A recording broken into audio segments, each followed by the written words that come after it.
At the feet of India's colonial past, Rahul Gandhi lamented the lack of foreign intervention in India's democracy to bring to a halt India's resilient growth story under the leadership of Prime Minister Modi. The lies that became a foundation of his conversation in England were many. He claimed that he does not have access to conversation in Indian universities. That for him was indication of death of democracy. My question today to Mr. Gandhi is this.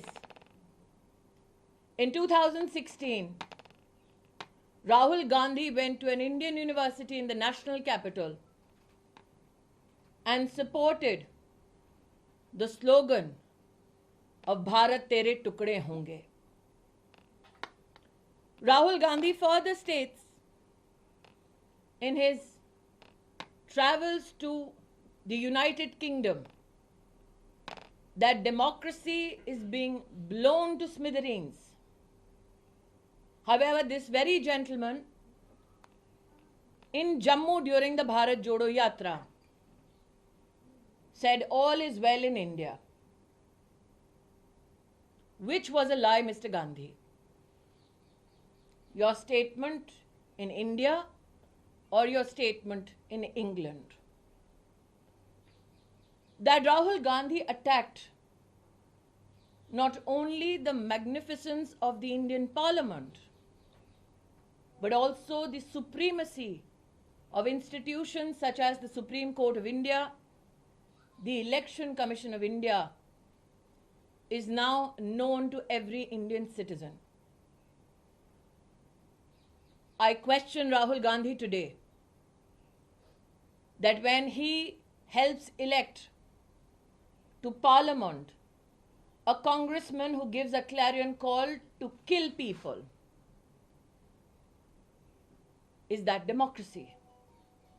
When the Gandhi family directs congressmen and women to tear papers and throw it at the speaker's chair in the Lok Sabha, is that democracy? When the Gandhi family directs congressmen in Rajya Sabha to tear books, jump on tables, and humiliate the chair of the Vice President of India in Parliament, is that democracy? Today, every Indian citizen demands an apology to the Indian Parliament, which is not mere an amalgamation of parliamentarians. It is the voice of the Indian people. It is the constitutional reflection of the will of the Indian people.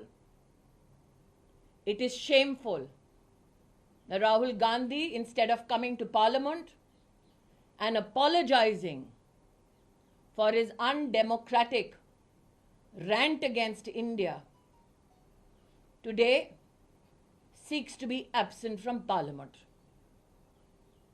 Democracy, Mr. Gandhi, is not in peril. The Congress party has been brought to political perish by the people of India for this very behavior that you exhibited against the nation state overseas.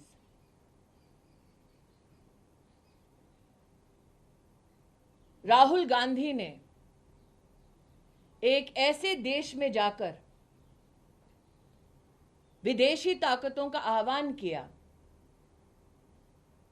जिसका इतिहास रहा है भारत को गुलाम बनाने का, भारत की लोकतांत्रिक व्यवस्थाओं की धज्जियां उड़ाते हुए राहुल गांधी ने यह खेद व्यक्त किया कि क्यों विदेशी ताकतें आकर भारत पर धावा नहीं बोलती। उनका द्वेष प्रधानमंत्री मोदी जी के लिए भारत के प्रति द्वेष में तब्दील हो चुका है। मैं आज राहुल गांधी से पूछना चाहती हूं, आपने जाकर विदेश में कहा कि आपको हिंदुस्तान की किसी यूनिवर्सिटी में बोलने का अधिकार नहीं, तो 2016 में देश की राजधानी में एक यूनिवर्सिटी में जाकर इस बात तक का आपने समर्थन कर दिया जब नारा लगा भारत तेरे टुकड़े होंगे। वो क्या था राहुल गांधी? अपनी यात्रा में आपने स्वीकार किया जम्मू में 1 महीने पहले कि भारत में शांति है, सौहार्द है। उनको एक ऐसा व्यक्ति नहीं मिला जिसने कहा हो कि उनके प्रति कटुता का भाव है। तो आप झूठ कब बोल रहे थे राहुल गांधी? लंदन में कि हिंदुस्तान में? आपने इस बात को भी एक विदेशी संस्थान में चर्चा के संदर्भ में रखा कि आपको अपने लोकतांत्रिक अधिकारों का देश की संसद में हनन होते दिख रहा है। मैं आज राहुल गांधी से पूछना चाहती हूं कि गांधी खानदान के आदेश अनुसार जब लोकसभा में कांग्रेस के सदस्य कागज फाड़कर स्पीकर की ओर फेंकते हैं, स्पीकर का अपमान करते हैं, क्या वो ब्रेवरी है या राहुल गांधी की डेमोक्रेसी की परिभाषा?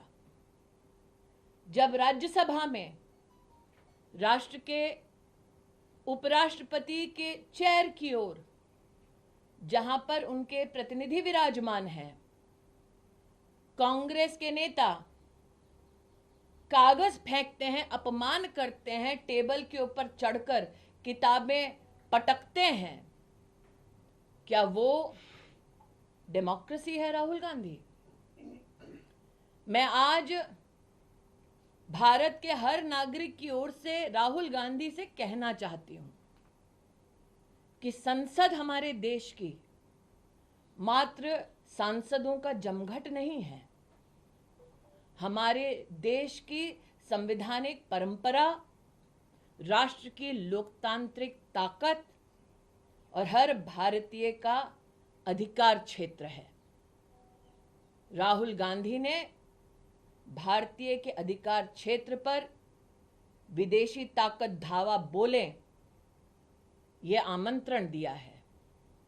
राहुल गांधी ने विदेशी ताकत आके भारतीय संसदीय परंपरा को छिन्न भिन्न कर दें, ये आह्वान किया है। राहुल गांधी भूल गए हैं कि संसद पर पताका लहराता है भारत का झंडा, जिसके लिए लाखों ने कुर्बानी दी।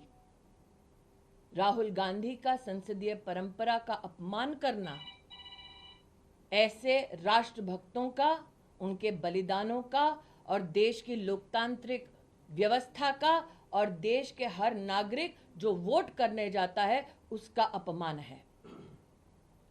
राजनीति में हार जीत राजनीतिक परंपराओं का हिस्सा है, लेकिन राष्ट्रनीति ये कहती है कि अपने राजनीतिक लाभ के लिए अपने पैरों तले देश की संसद को अगर रोधने का दुस्साहस करोगे तो देश जवाब मांगेगा, देश की संसद जवाब मांगेगी।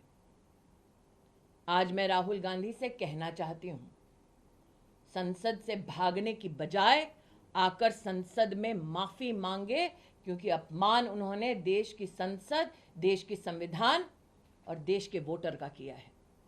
धन्यवाद।